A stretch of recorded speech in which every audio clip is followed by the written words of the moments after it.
Graça e paz, igreja. Bom dia. Amém? Meus queridos, é uma honra, uma satisfação estar aqui nessa manhã para adorar junto com os irmãos a esse Deus poderoso, maravilhoso, que fez todas as coisas com um propósito. Amém? Eu gostaria que vocês abrissem ou ligassem suas Bíblias no livro de Salmos.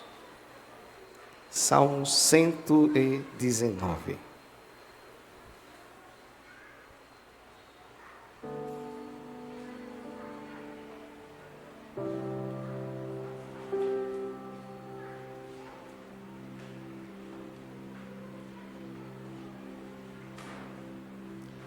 E o versículo 27.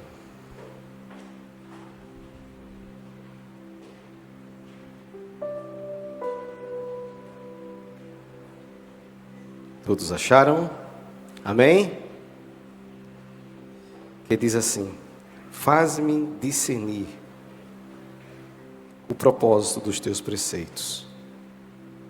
Então meditarei nas tuas maravilhas. Repita comigo: faz-me discernir o propósito dos teus preceitos. Então meditarei nas tuas maravilhas. Amém. Podeis sentar.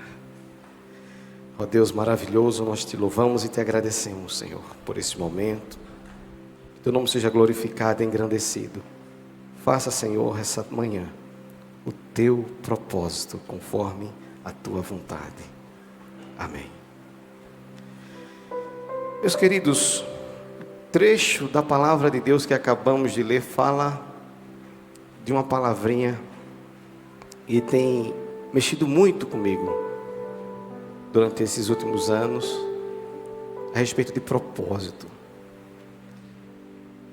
E a ciência também tem estudado também esses mistérios por trás de um propósito. E logo mais a gente vai falar um pouco sobre algumas descobertas científicas. Mas o que o salmista nesse momento está falando, ele está pedindo a Deus para discernir essa questão de propósito. Ainda porque isso é nato, é natural do ser humano querer saber o propósito das coisas, o porquê das coisas, o para quê das coisas. E o interessante é que quando nós estamos intrigados com alguma situação, por que isso aconteceu, para que isso? E quando nós descobrimos, há aquela sensação de alegria, agora eu entendi.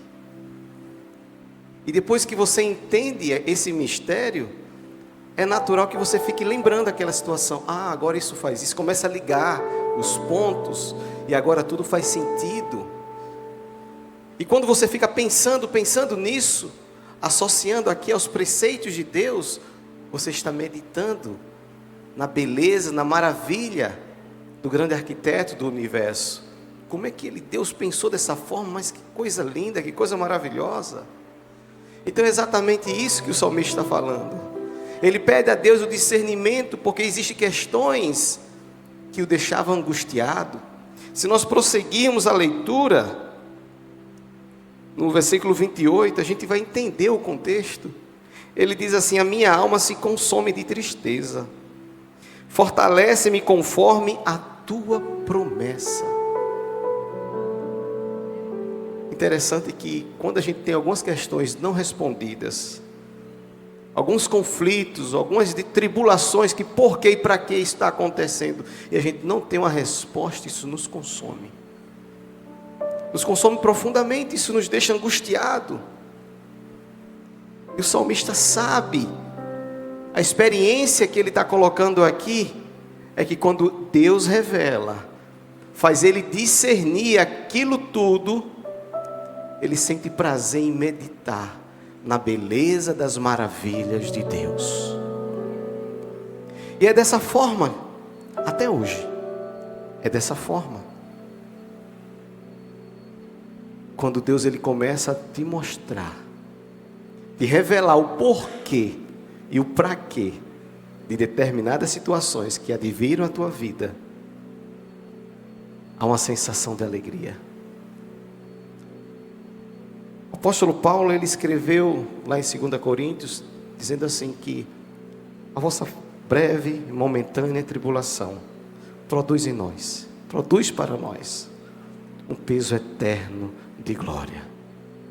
Há uma autoridade em volta na alegria manifesta quando nós entendemos o propósito de Deus para as nossas vidas. Isso é tão sério.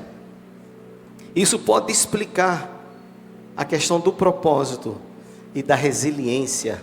Eles andam juntos. Mas o que seria então o propósito? A Bíblia fala de propósito.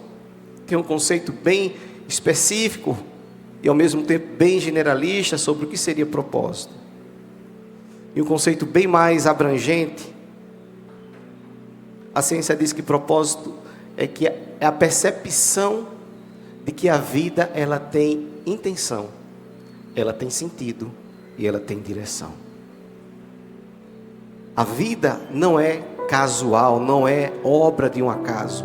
A vida é intencional. Tudo tem um propósito, tudo tem um direcionamento. E nós não estamos aqui como obra de uma casualidade. Nós estamos aqui porque há um propósito espiritual lá no coração de Deus para as nossas vidas aqui essa manhã. E quando nós entendemos o propósito, nós podemos entender também como é que algumas pessoas, diante de uma tribulação tão grande, de uma situação tão devastadora, como é que elas se sobressaem? Tribulações, aflições, todos nós passamos. Aí todo mundo está no mesmo barco. Só que os grupos se dividem. Aqueles que, quando saem da tribulação, saem despedaçado, destruído, descontinuado. Parece que nada tem mais sentido. Mas a luta passou. Mas aquilo ficou impregnado, destruiu os sonhos, destruiu o propósito da vida daquela pessoa. E outros saem mais fortalecidos. Essa é a verdade. Alguns saem mais fortes. A palavra de Deus, ela fala porque isso acontece. E a ciência recentemente, eu vou falar recentemente porque foi no século passado. Nasci em 1905, na Áustria, um grande estudioso do propósito, Viktor Frankl, judeu, que entendia os princípios da Bíblia, e ele passou por uma das experiências mais amargas que um ser humano poderia passar. Ele foi preso pelo movimento nazista em 1942, e lá ele viu, de uma forma muito carrasca, a sua esposa, sua mãe, seu irmão e seu pai sendo mortos, levados à força para os campos de concentração de Auschwitz, na Áustria. Esse homem, diante dessa situação de perder aquilo que ele mais amava, sua família, porque bens ele não tinha mais, foi tudo confiscado. Vocês conhecem a história da Segunda Guerra, da Primeira Guerra Mundial. E essas pessoas passaram por uma tribulação tão grande. E no meio daquela situação, Deus usou aquela circunstância para forjar o propósito dele naquela situação. Interessante que, enquanto as pessoas, ele observava que existia pessoas ali, que mesmo passando por tremendas situações extremas de humilhação, de escassez, trabalho escravo, forçado, torturas, ele observou que tinha um grupo de pessoas que se mantinham firmes, se mantinham de cabeça erguida. Alguns sobreviveram, outros não. E ele ficava observando como essas pessoas conseguem superar essas dores. Mas interessante que o que esse homem estava passando Se nós recorremos às Escrituras Sagradas, nós vemos outros homens que passaram por isso. Imagine se tem uma coisa que aflige muito o ser humano, é a perda. A palavra perda, ela é muito forte. Ela pode promover profundas transformações, até destruidoras. Perda de um ente querido, perda do nome, perda da reputação, perda da credibilidade, perda do respeito, perda de bens materiais, tudo aquilo que foi conquistado, aquilo que tem um valor sentimental para as pessoas, quando elas perdem, isso pode promover profundas marcas. E Jó foi esse homem que perdeu tudo isso. Perdeu reputação, perdeu riquezas, perdeu a sua família tão linda.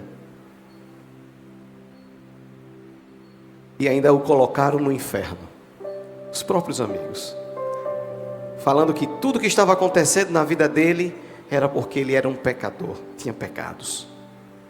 E não era esse o caso. E a história de Jó mostra que aquele homem, em determinado momento, ele começa a questionar a razão de tudo isso. Começa a questionar Deus. Mas o fato de questionar Deus não vai mudar nada. Ele foi quando ele entendeu um princípio. Já no final do livro de Jó, eu recomendo muito a leitura. Ele entendeu. Ele começou a abençoar, a orar pelos seus inimigos, aquelas pessoas que o perseguiram. E Deus mudou a sorte daquele homem. Enquanto ele estava em espírito ali de gratidão, agradecendo, apresentando aquelas pessoas, Deus muda a sorte dele. Deus, Ele vai mudar a tua sorte. Aquilo que era motivo de vergonha, de tristeza, será motivo de dupla honra. Aquilo que era escassez, será motivo da glória de Deus ser manifesta através do transbordar da sua graça, dos milagres, das curas. Interessante que quando ele estava adorando Deus, começa a mudar a sorte dele, e a Bíblia diz que Deus restituiu tudo que ele tinha perdido. E nesse processo Deus adorou, Deus foi adorado por aquele homem. A história de um propósito, a gente poderia falar também de outros nomes que está na Bíblia, mas essa história de passar por tribulações, passar por perdas, ela se repete nos dias atuais. Cada um de nós temos uma história que nos marcou profundamente. Cada um de nós temos uma experiência com a perda. E se tem uma pergunta que não quer calar, quando nós estamos passando por isso, é resumida em uma única frase, uma única palavra: por quê? Por que Deus? Mas por quê? Eu acredito que seria mais repetida, principalmente nos dias de maiores dores. Mas há uma estratégia mais interessante. Ao invés de perguntarmos o porquê, por que não perguntamos para quê? Qual o propósito disso, Senhor? Os pensamentos de Deus são muito mais altos do que os nossos pensamentos. Imagine Deus agora explicar o porquê Ele está promovendo isso na sua vida. Nós teremos mais facilidade de entender o porquê. É para que você saia mais fortalecido. É para que a sua fé seja testada e aprovada. E nesse processo todo, eu poderia perguntar: o que é que faz uma pessoa sair mais forte de uma luta? Diga assim para o irmão do seu lado: quando a minha luta finalizar, eu sairei mais fortalecido. Eu sairei mais fortalecido, mais forte, para engrandecer o nome do Senhor. Amém? Aplauda Ele. Aleluia.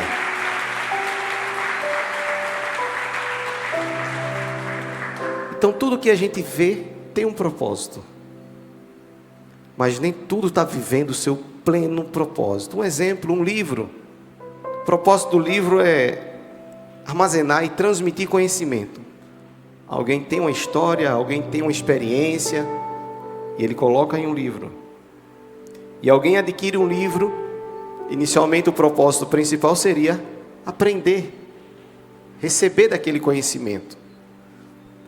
Mas só que esse mesmo livro, ele pode servir para outras funções, que não seria necessariamente esse propósito. Tem pessoas que compram um livro e colocam um livro na estante apenas para enfeite. Outros usam o livro como um armazenador de acessórios, de papéis, de documentos. Mas o livro tem o seu propósito, mas ele está com o propósito invertido. Necessariamente não está desempenhando a sua função principal. E alguns julgam que até é desperdício termos um conhecimento e não aproveitarmos na totalidade de um livro. E acontece da mesma forma com as nossas vidas. Quando muitas das vezes nós não estamos vivendo o propósito que é aquele que Deus escreveu para a nossa vida. Queremos viver o propósito de outra pessoa. Eu acho bonito aquilo, eu quero fazer aquilo. Eu quero fazer daquela forma, eu quero fazer como fulano faz. E você simplesmente pega o teu propósito, aquele projeto que Deus colocou para você, e simplesmente você ignora. Interessante que pessoas que estão vivendo um propósito invertido ou ignorado por não conhecer, quando passa-se a tribulação, passa-se as circunstâncias e aflições da vida, essas pessoas não conseguem sobreviver. É um risco muito grande nós ignorarmos essa questão de fé cristã, identificarmos os nossos propósitos. Precisamos ter a convicção: para que é que eu estou aqui? Porque foi que Deus me chamou, acima de tudo para adorá-lo. E uma pessoa que tem um propósito, ele tem sim uma ferramenta. Todo mundo que tem um propósito tem uma ferramenta, e todos nós temos uma ferramenta. Mas não basta ter a ferramenta, é necessário ter uma história, onde essa ferramenta ela vai ser aplicada. Qual o contexto, qual a história que Deus escreveu. Então todos nós temos alguma ferramenta, algo especial que Deus colocou. Mas o teu propósito, a história que Deus escreveu, vai ser escrita lá na África. Vai ser escrita aqui em Maceió, vai ser escrita lá no meio do teu trabalho, no meio da tua parentela, aqui na congregação, na igreja. E às vezes as pessoas sabem muito bem a ferramenta que Deus entregou em suas mãos, mas está em outra história, em outro contexto. E outros até sabem a história, mas não sabem ainda a ferramenta. A busca para essa resposta vai depender muito do teu relacionamento, da tua busca para com Deus. Assim como o salmista, ele perguntava, ele questionava: Deus, me ajuda a discernir os teus preceitos. Ele perguntava, ele pedia essa ajuda a Deus. E nós pedimos muito a Deus por cura, por maravilhas, por salvação. E será que nós temos em algum momento: Deus, qual o propósito da minha vida? Porque quando você vive o propósito pleno da palavra de Deus, pleno daquilo que Deus escreveu para a tua vida, aí sim, Romanos 8, 28, ele passa a ser uma verdade absoluta para a tua vida. Que diz: todas as coisas cooperam para o bem daqueles que são chamados segundo o seu propósito. Eu vi muita gente fazendo interpretação errônea desse versículo. Pessoas que cometem atrocidades, e até em funerais alguém fala: mas todas as coisas vão cooperar para o bem dele. Isso é para o bem de alguém? Não. Esse versículo é específico para aqueles que são chamados segundo o propósito de Deus, aqueles que estão vivendo o propósito, a vontade de Deus. Se não se está vivendo a vontade de Deus, está fugindo do propósito da história que Deus escreveu, isso aqui já não passa a ser uma verdade para essa pessoa. Ela vai viver uma consequência dos seus atos. E quando se foge do propósito, acontecem situações difíceis. E temos a história de Jó. Aliás, de Jonas. Um homem que tinha um chamado. Um homem que conhecia bem a sua ferramenta. Ele tinha um poder da palavra. Ele sabia expressar aquilo que o Espírito Santo colocava no seu coração com profundidade, com clareza, com autoridade. Ele conhecia muito bem a sua ferramenta, mas ele não queria a história de Deus para a vida dele. E quando nós fugimos do propósito, nós não somos frutíferos. Não existe uma vida sem propósito. Ou melhor, uma vida sem propósito, ela é incapaz de frutificar. Nem todos os frutos, eles realmente são frutos dignos. Interessante que quando Jesus ele viu uma figueira, e viu que ela não estava cumprindo o seu propósito, que era de dar frutos, ele amaldiçoou aquela figueira. E ele ainda falava mais: toda árvore que não der fruto, que não cumprir o seu propósito, ela será arrancada. Então, quando nós fugimos do nosso propósito, nós corremos o risco de perdermos a nossa vida. Mas o Espírito Santo de Deus, ele nos incomoda a buscar essa resposta. E se essa palavra está tocando no teu coração, o Espírito Santo está dizendo: ainda dá tempo. Ainda dá tempo para você investir tempo, buscar através da face do Senhor as respostas para a tua existência aqui. Ainda dá tempo.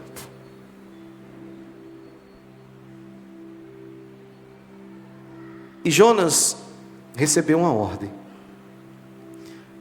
O problema não estava na ordem, o problema estava em fugir do propósito de Jonas. Ele entendeu a mensagem, mas ele fez um julgamento errado daquilo que Deus tinha para aquela circunstância. Ele simplesmente seguiu rumo oposto. Interessante que essa história ela me toca profundamente, porque eu também fui como Jonas. Eu fugi por 15, 20 anos sem saber que estava fugindo do propósito que Deus tinha escrito para a minha vida. E essa fuga me trouxe consequências amargas. Quase que eu não estaria mais aqui vivo. Quando nós fugimos do propósito, nós corremos um risco muito grande de perdermos a vida. Mas naquele momento crucial, eu creio que foi a última chance. O Espírito Santo falou comigo. Eu me arrependi. Eu disse: sim, Espírito Santo, eu vou fazer. E quando chegamos a esse nível, isso me remota a história de Jonas lá na barriga daquele peixe gigante que o engoliu, e nas profundezas do mar ele fez uma oração de arrependimento. Ele se arrepende e Deus ouve aquela oração. O arrependimento ele tem um poder de mudar a sorte de pessoas. O arrependimento tem um poder de transformar o coração de Deus. Aquilo que era uma sentença de morte, Deus ele converte agora para uma sentença de vida. Nós fomos redimidos, aceitos no reino da luz, mediante o arrependimento dos nossos pecados. Quando nós entregamos a nossa vida a Cristo, o Espírito Santo começou a falar. Antes de entregarmos a vida a Ele, o Espírito Santo começa a falar aos nossos corações. Começa a nos convencer do juízo, do pecado, da vida errada que precisamos mudar.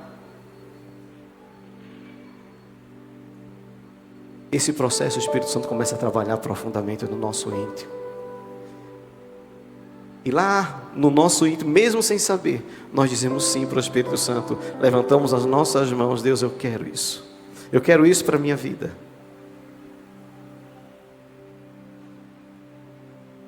E nesse processo há um fenômeno lá dentro que acontece no coração do homem. Aquele que tem experiência do novo nascimento. Ele se arrepende. E o arrependimento, ele se manifesta quando diz assim, lá dentro: eu não quero mais essa vida. Eu não quero mais fazer isso, eu não quero mais fugir da tua vontade. Eu quero agora, Senhor, seguir aquilo que tu tens para a minha vida. Esse sim, esse desejo de continuar agora de acordo com a vontade do Pai, esse arrependimento, ele abre um portal espiritual gigantesco. Todas as suas dívidas, seus pecados são cancelados ali mediante o derramar do sangue. É pelo sangue que nós somos purificados de todo o pecado. Deus te aceita, escreve o teu nome no livro da vida e te faz co-herdeiro do reino juntamente com Cristo. Aleluia. O pobre miserável, ele passa agora para uma outra posição. Agora você é filho do rei. Você agora foi promovido porque você se arrependeu. A palavra de Deus diz que quando o homem se arrepende, há festa no céu. O arrependimento promove festas, promove mudança de vida, promove mudanças profundas. E essa manhã Deus quer mudar a tua sorte. Existem pessoas aqui que estão fugindo do seu propósito, estão com propósitos trocados. Deus quer que você viva a história que Ele escreveu para a sua vida. E Ele diz ainda dá tempo. Ainda dá tempo de você viver a plenitude do grande e maravilhoso projeto de Deus para a sua vida.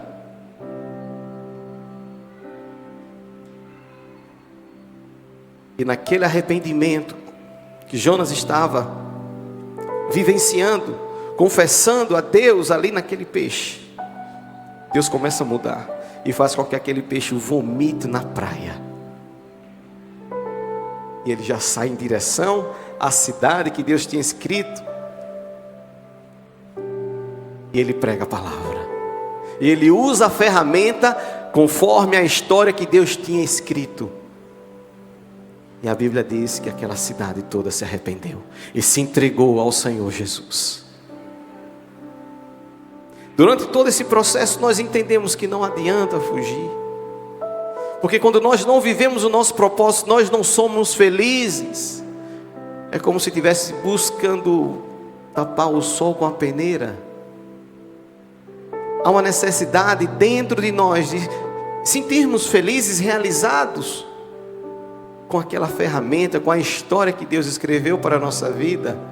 Se você não está vivendo o propósito de Deus, sinto profundamente lhe dizer que você coleciona amarguras e tristezas profundas na sua alma, coleções de dores, mas Deus está dizendo que Ele quer mudar a tua sorte hoje.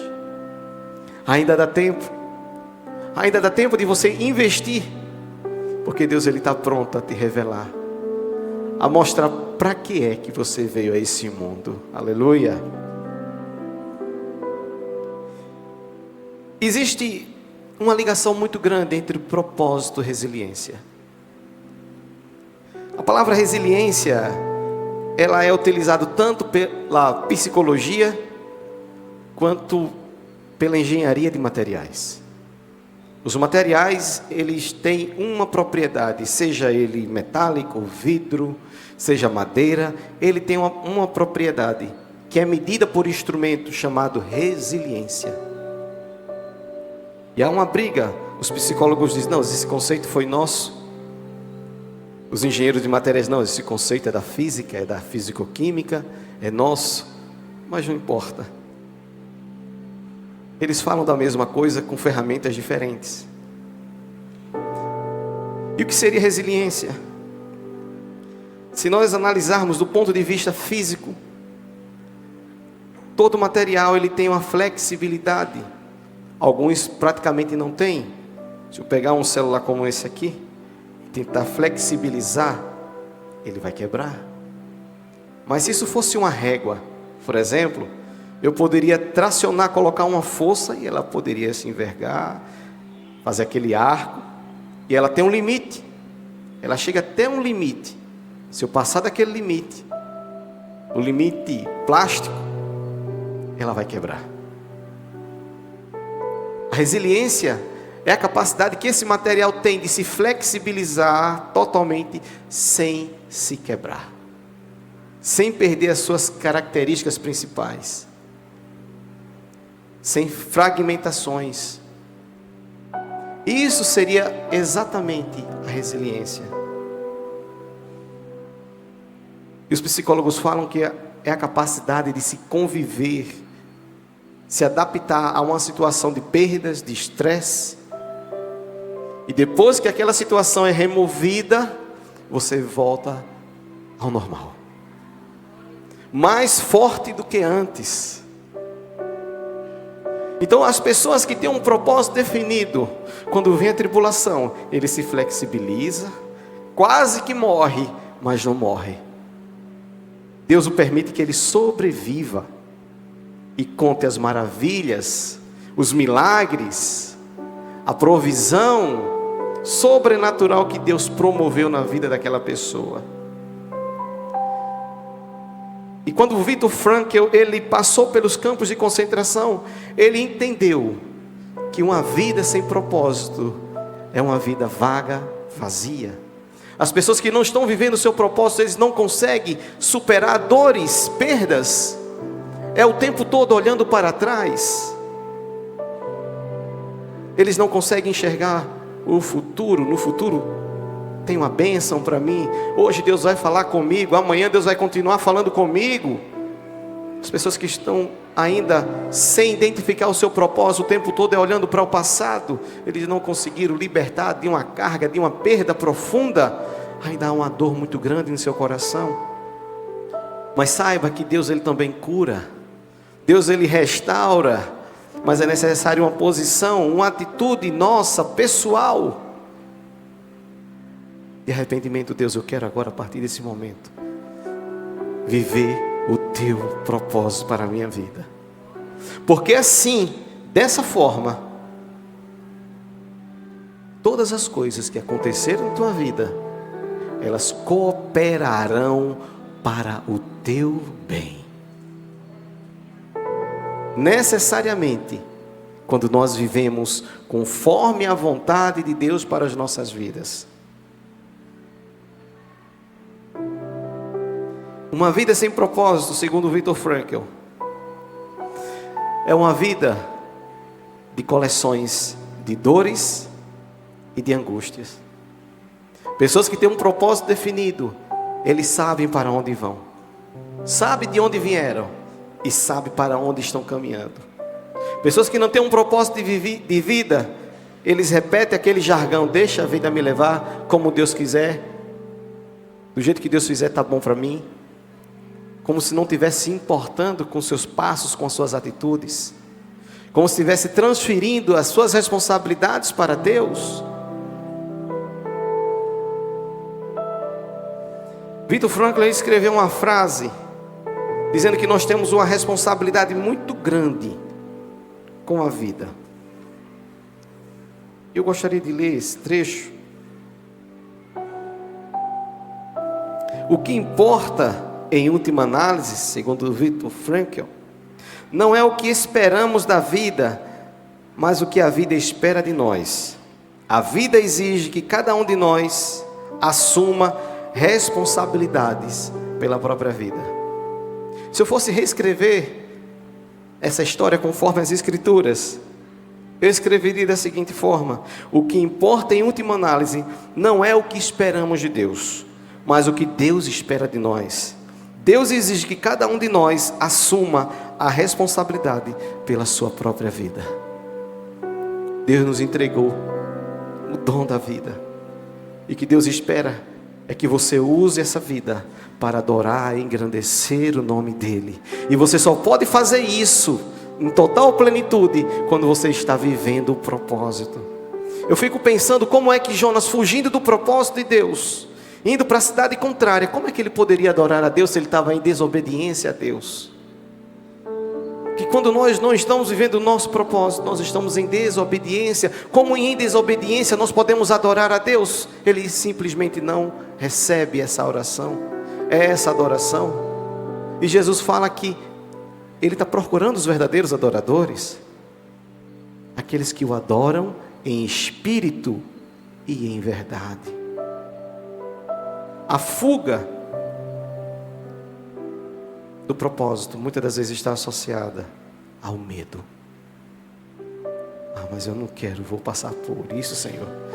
Eu não quero ser pregador, eu não quero ser evangelista, eu não quero ser pastor, eu não quero ser diácono, eu não quero servir na igreja.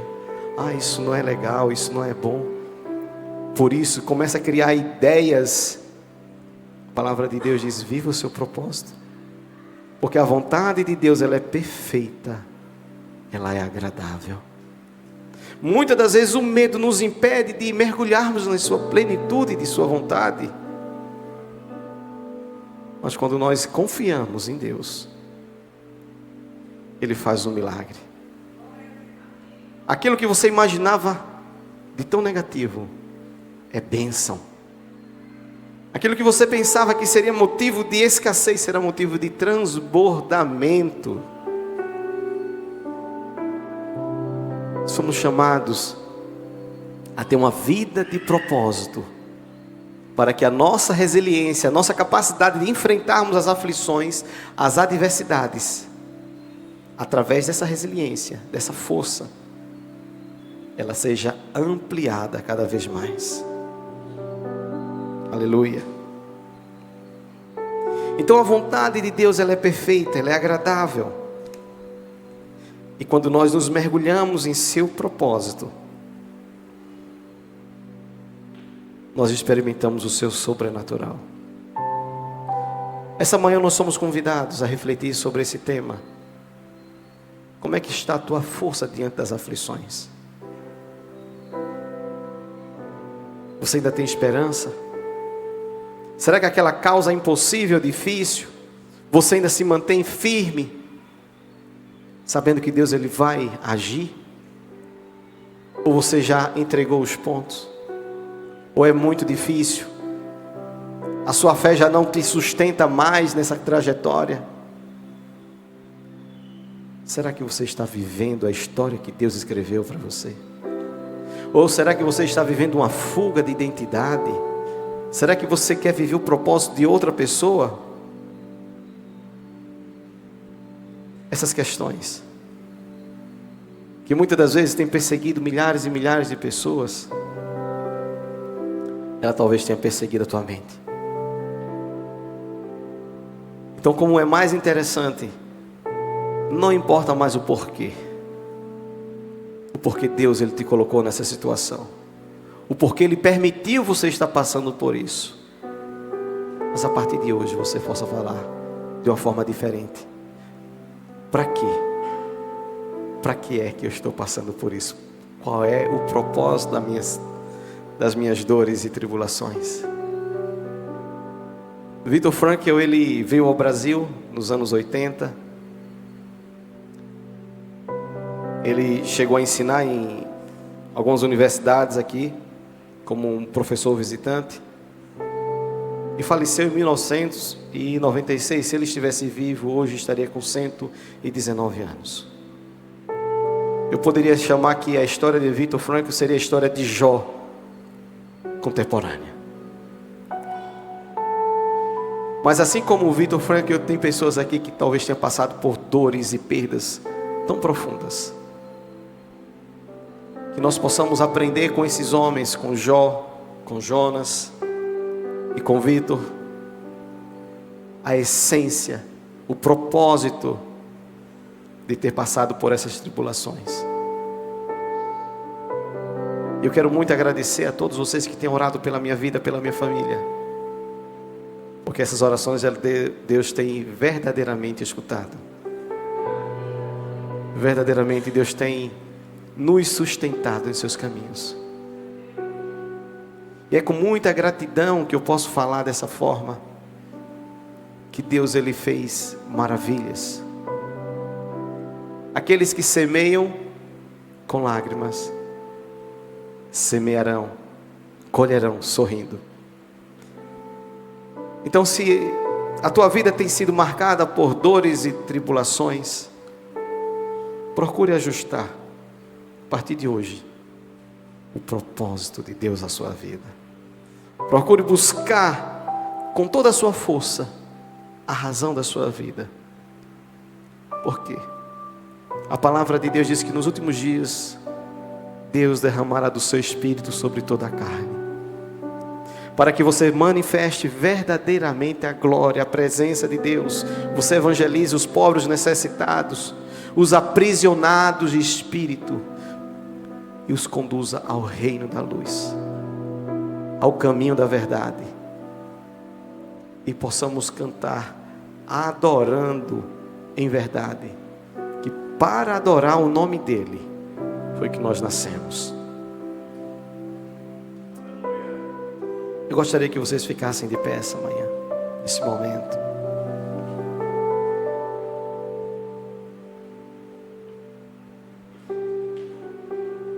Existem pessoas que já até têm a definição do seu propósito,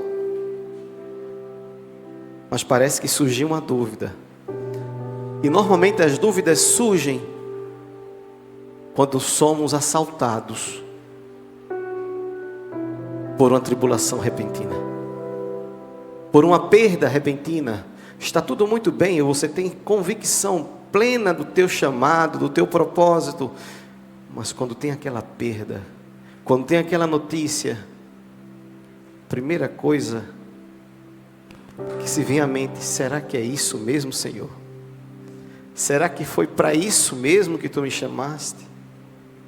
Ora, as aflições fazem parte da nossa história, e o propósito das aflições é para que nós venhamos adquirir experiência, e a partir da experiência é a esperança. E a esperança é a fé, que se materializa na nossa forma de viver e conviver com os nossos irmãos, mostrando que a fé sem obra é morta. Mas quando você está vivendo a plenitude, você tem fé e você tem obras, você tem provas do verdadeiro chamado de Deus para a sua vida. Aleluia.